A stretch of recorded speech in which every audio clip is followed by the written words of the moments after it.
Sandler's new comedy, I Now Pronounce You, Chuck and Larry, opened with a strong $35 million at the box office. Harry Potter and the Order of the Phoenix fell to second with $32 million, and the musical Hairspray debuted with a stronger than expected $28 million.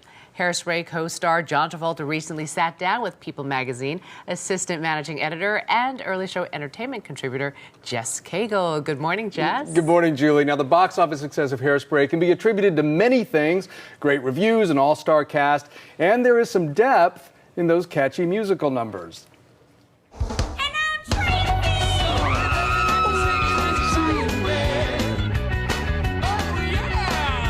Hairspray tells the story of an overweight teenage girl in the 1960s who learns all about self-acceptance through dance.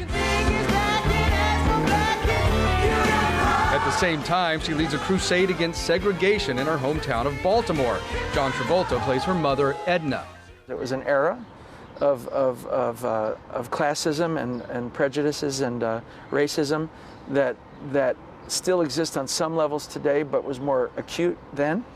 And I think that the entertainment value of this movie is so extraordinary that the message doesn't preach to you. Wow, Mrs. Turnblad. I'd know whose mother you were anywhere. Really? The film co-stars Michelle Pfeiffer as the villainous and racist Velma von Tussle, who becomes Edna's arch nemesis. Pfeiffer says she got to know a whole new John Travolta. I rehearsed with John, and he's just the nicest person on the planet. And I was so excited that he was doing this part. And then the next time I showed up, there was Edna, and I never saw John again the entire time. It was very awkward. You have to understand this. When I'm dressed up as a woman and I'm talking to one of the most beautiful women in the world, it wasn't exactly what I wanted to be in, talking to the most beautiful woman in the world. I was self-conscious and always trying to remind her that I was really, a man, and maybe in 4 hours I would be more to her liking or something. Hairspray is Travolta's latest hit in a career that has had many hits and misses. In fact, he's hot all over again. Earlier this year, he had the second biggest financial success of his career with the buddy comedy Wild Hogs. Its popularity surprised many, but not Travolta. There's these few films that one has in their career that you have certainty on, and I'll tell you the ones that I always knew were going to be successful. I knew Grease would be, even though others didn't know. I knew Face Off would be. And I knew Wild Hogs would be. I don't know why I had certainty on those three movies, but I just had a feeling about them. Will there be a sequel? They're asking us to do a sequel, but it has not been written yet, so probably that's another year away or so, but it would be fun to be with those guys again. We had a blast. But next, Travolta will be co-starring with his daughter Ella in the comedy Old Dogs. It starts shooting later this summer. She asked me about 4 months ago, well, actually, it was right after the premiere of Wild Hog. She said, when can I be in a movie with you? I said, whenever you want. I said, but we have to find one.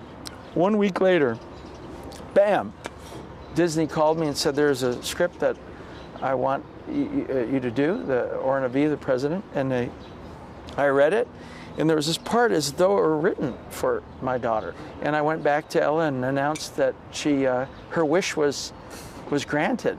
And quickly, but it's with Robin Williams and Kelly, my wife, and because once Ellie got in, Kelly wanted to be part of it too. She said, "I want to be in that movie."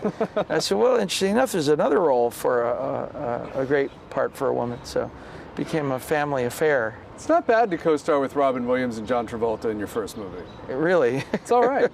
She's doing okay, Ella. She is. And I've heard you're planning on another child. Yes, we're thinking about. After this movie is wrapped, starting in probably our last, our third and final.